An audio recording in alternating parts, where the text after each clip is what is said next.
remind people that we are engaged in a conflict with a militant organization that believes that the United States is at war with Islam, and the president-elect has now just appointed a national security advisor who agrees with that statement.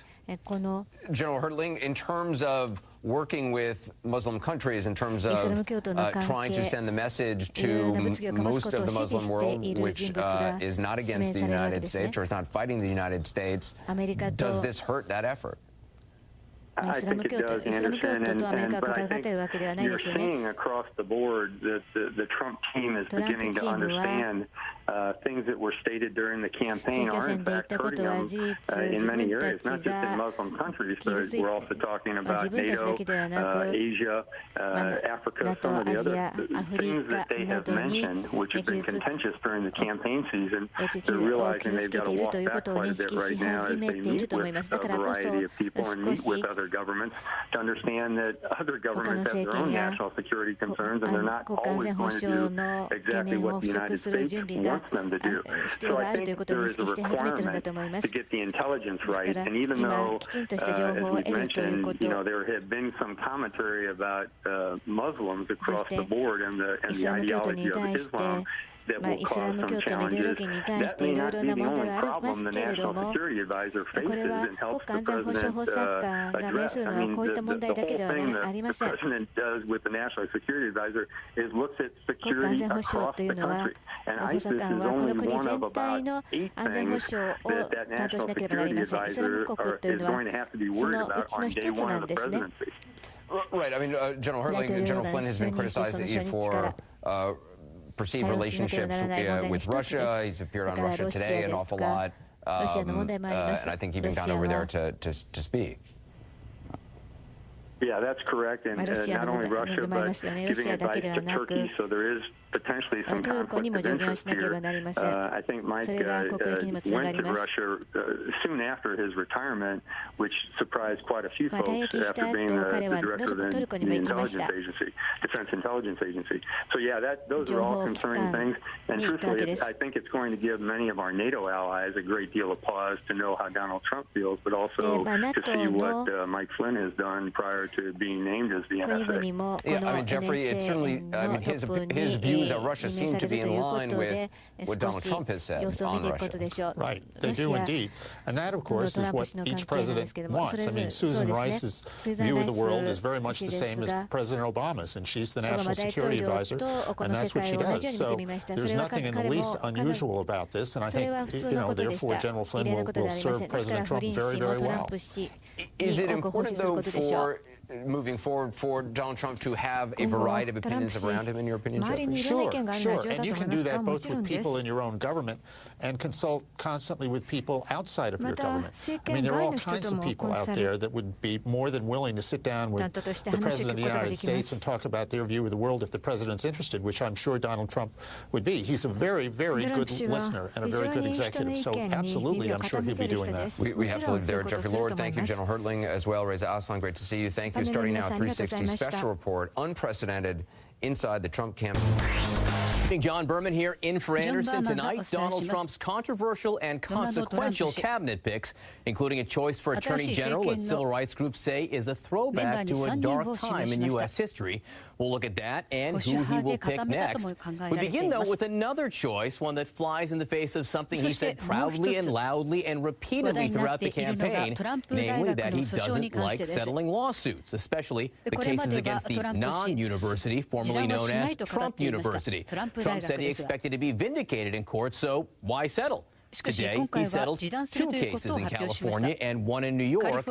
Big league. CNN's Paul Verkammen joins us now with the $25 million details. Paul, what was the reaction from Donald Trump and his legal team in the wake of this settlement? I mean, why did they settle?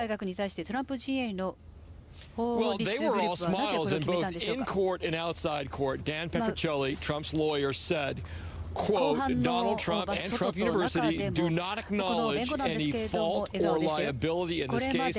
And all along in these proceedings, John, over the past couple of weeks, they have been suggesting that Donald Trump needs to get to the matter at hand, which is running the country and picking his cabinet. So, as I said, they were jovial, they were happy, they seemed very, very content to have this put behind them, and they use those terms as well, John. Well, Paul, this is exactly what Donald Trump has been saying for months that he doesn't do.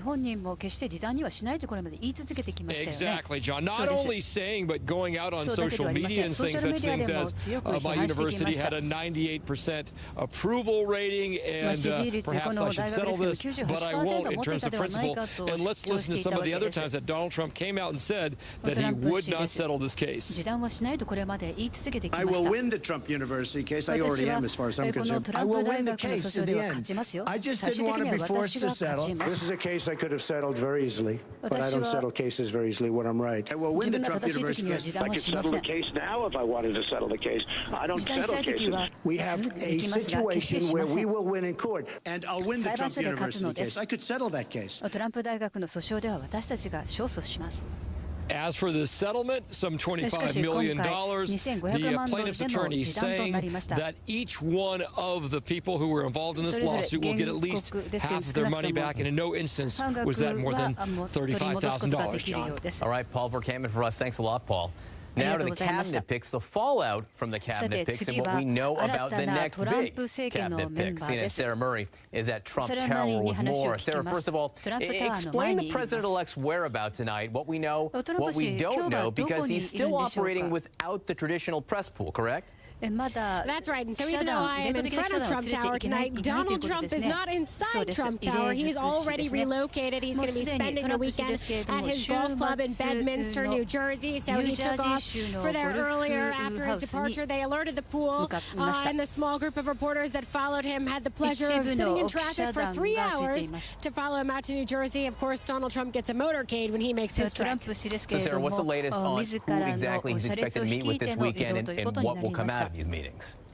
Right, well, it's not a leisure weekend at his golf club, John. We're told he's going to be in nonstop meetings. He's going to be meeting with, of course, Mitt Romney, who has been very critical of him throughout this campaign. He's also meeting with the former D.C. Public Schools Chancellor Michelle Rhee, as well as General James Mattis, among many others. Now, some of these meetings are just to sort of inform Donald Trump about the issues he's going to face when he's president, maybe give some advice about how he's going to build his team. But others are essentially job interviews. He's looking to talk to a number of these people about top cabinet posts, from education secretary to treasury secretary to defense secretary throughout the weekend. And so far we have a full schedule on Saturday. We haven't heard all the folks he's going to be meeting with on Sunday, but we're expecting another full day for him out there on Sunday, John. A lot of decisions still to be made, but there were 3 big announcements today.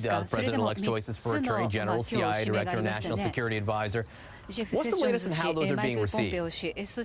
Well, things are moving forward, John, and Democrats have had sharp criticism for these picks because they feel like they are in line with Donald Trump's sort of hardline campaign promises on the campaign trail. A number of these picks have sparked controversies of their own accord, but when it comes to Republicans, who of course are going to have the majority in the House and in the Senate come January, it's mostly positive, and in part because they know some of these folks. Jeff Sessions, of course, serves in the Senate with a number of them who will have to vote on his confirmation. But also, you're hearing from a lot of Republicans that they really feel like the incoming president should have the opportunity to pick his own team.